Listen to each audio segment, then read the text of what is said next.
Good morning all of you. This is Aruna Badgotiya, your science teacher. हम लोग components of food पढ़ रहे थे, second chapter component of food में हमने उसका इंट्रोडक्शन पढ़ लिया है और उसका फर्स्ट कंपोनेंट कार्बोहाइड्रेट पढ़ चुके हैं। अब आज हम पढ़ रहे हैं वो सेकंड कंपोनेंट है जिसको हम प्रोटीन बोलते हैं। प्रोटीन के बारे में तो आप सभी जानते ही होंगे, घर में भी आपकी मम्मा आपसे बोलती होंगी कि आप ये खाइए, इसमें प्रोटीन होता है, आप ये खाइए, आप इसमें प्रोटीन होता है। तो वो क्यों कहते हैं, पहले हम ये जान लेते हैं कि प्रोटीन जो होता है उसका क्या यूज़ होता है हमारी बॉडी में, वो क्यों हमारे लिए ज़रूरी होता है। तो foods rich in proteins are called body building food, मतलब कि ऐसे फूड जिसमें कि प्रोटीन होता है उसको हम बोलते हैं body building food. Body building क्यों बोलते हैं? बॉडी बिल्डिंग इसलिए बोला जाता है क्योंकि ये जो होता है हमारी ग्रोथ के लिए, हमारी सेल्स की ग्रोथ के लिए, सेल्स की रिपेयरिंग के लिए रिस्पॉन्सिबल होता है। तो this are necessary for the growth and repair of the body.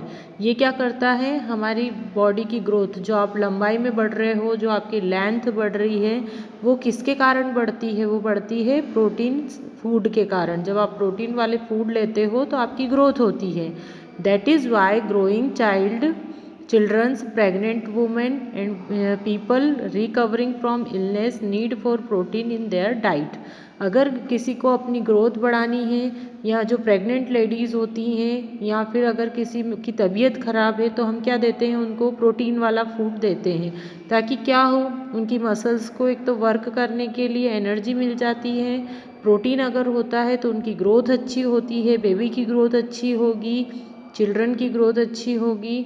और अगर कोई पर्सन बीमार है तो वो उस बीमारी से क्योर भी जल्दी होता है, उसकी क्योरिंग क्या होती है, जल्दी होती है, या उसकी रिकवरी फास्ट होती है।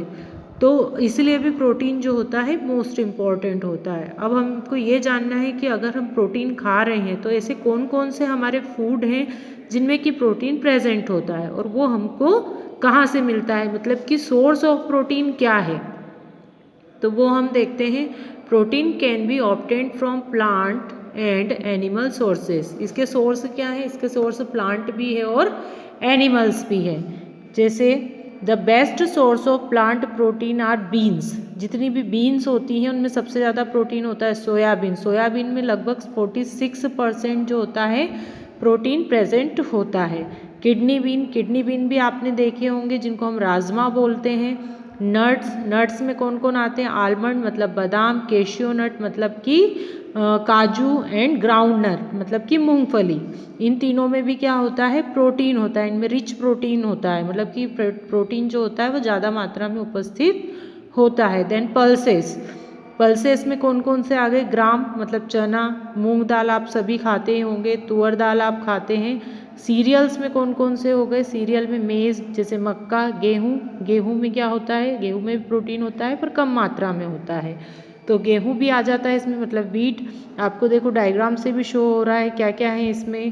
पीज़ हैं, सोयाबीन है, बीन्स हैं, तुअर दाल है, ग्राम है मतलब चना, और मूंग है। तो ये सभी क्या है? ये प्रोटीन के रिच सोर्स है। इन्हीं से हमें क्या मिलता है? प्रोटीन मिलता है ना। तो some best sources of protein are lean meat without fat, fish, egg,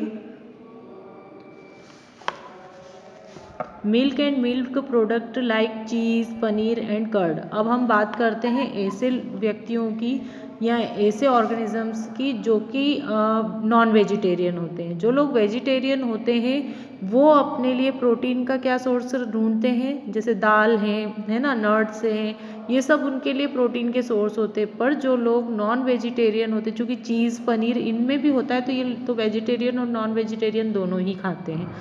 पर जो लोग प्रोटीन के अदर सोर्सेज पर भी, एक्चुअली क्या होता है, कुछ लोग ऐसे होते हैं जो प्रोटीन का सोर्स अदर भी लेते हैं, जैसे कि फिशेस वो लेते हैं, मीट लेते हैं, एग लेते हैं, है ना। मिल्क तो सभी पीते हैं, तो मिल्क में भी क्या होता है? प्रोटीन होता है। पर बहुत सारे लोग ऐसे होते हैं जो ये सोर्सेस पर ही डिपेंड होते हैं। जैसे मेनली कुछ जगह ऐसी होती है जहाँ पर यही चीज़ें ही मिलती हैं।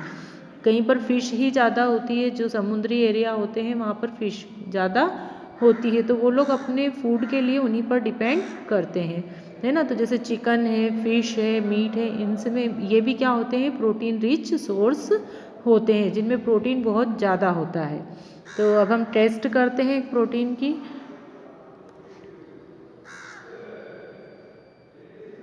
To test the protein in a given food sample. अब हमको क्या क्या चाहिए, प्रोटीन की टेस्ट लगाते हैं हम। प्रोटीन की टेस्ट लगाने के लिए हम क्या करेंगे, प्रोटीन की टेस्ट लगाने के लिए हम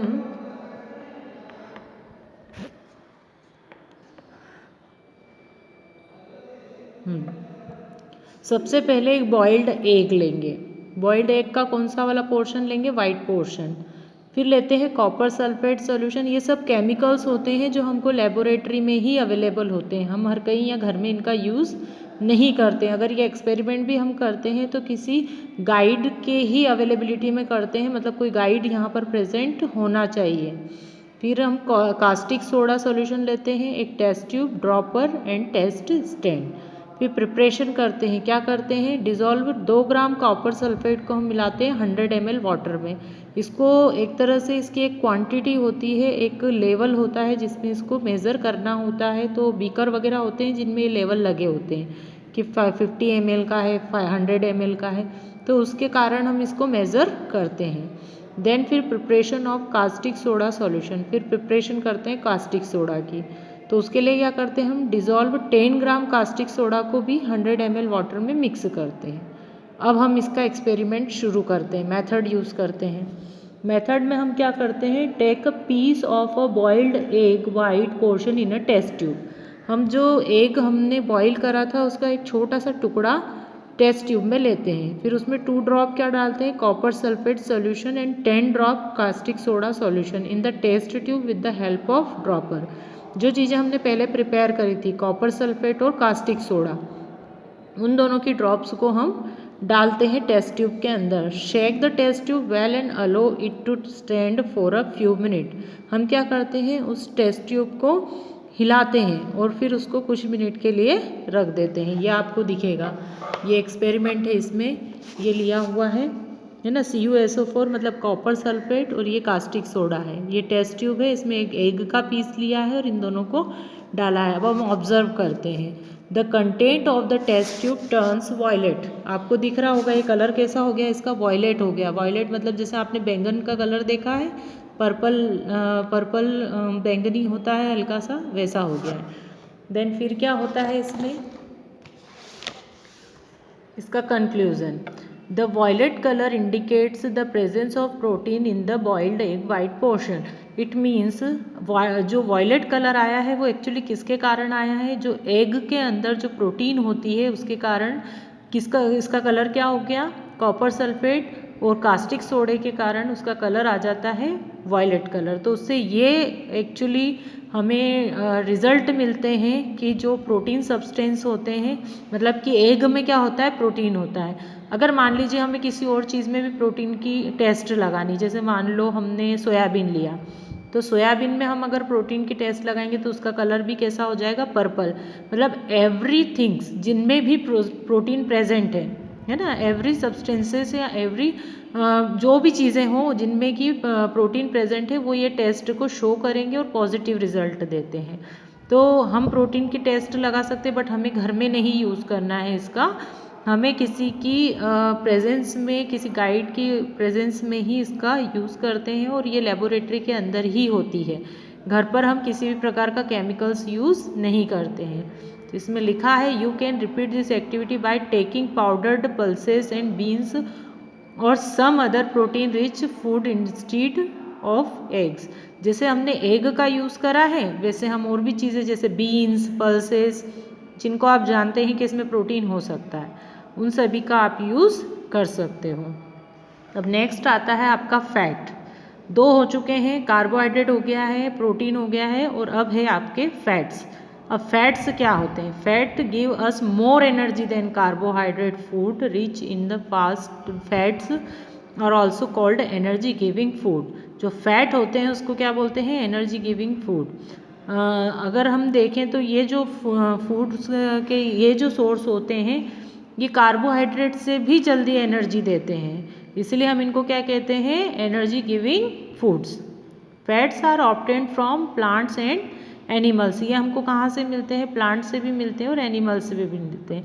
जैसे घी हमको कहाँ से मिलता है? जो दूध होता है उसको हम घी में कन्वर्ट करते हैं। ऑयल हमको कहाँ से मिलता है? जैसे सोयाबीन ऑयल है, सनफ्लावर ऑयल है ना।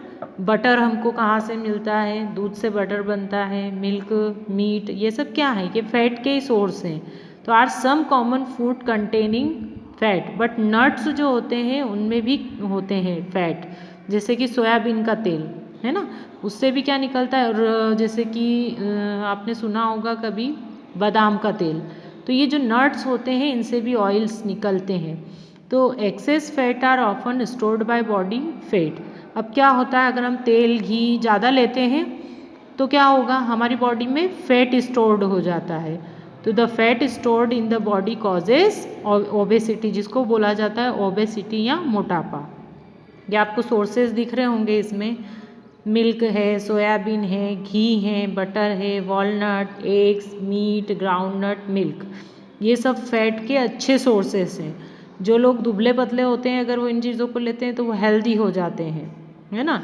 पर अगर ज़्यादा हेल्दी लोग अगर इन चीज़ों को लेंगे तो वो और हेल्दी हो जाएंगे, जिसको हम बोलेंगे मोटापा या ओबेसिटी।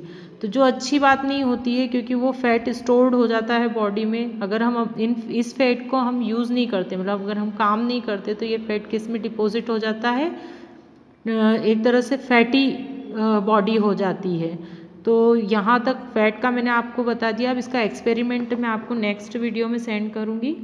इसमें हम एक एक्सपेरिमेंट भी देखेंगे। ये टॉपिक आपका एंड हो गया है। 2 टॉपिक आज आपको मैंने पढ़ाए हैं, प्रोटीन एंड फैट। तो ये आपको अच्छे से लर्न करना है, अच्छे से देखना है, सीखना है। ये आपका टॉपिक यहाँ पर एंड होता है। Thank you.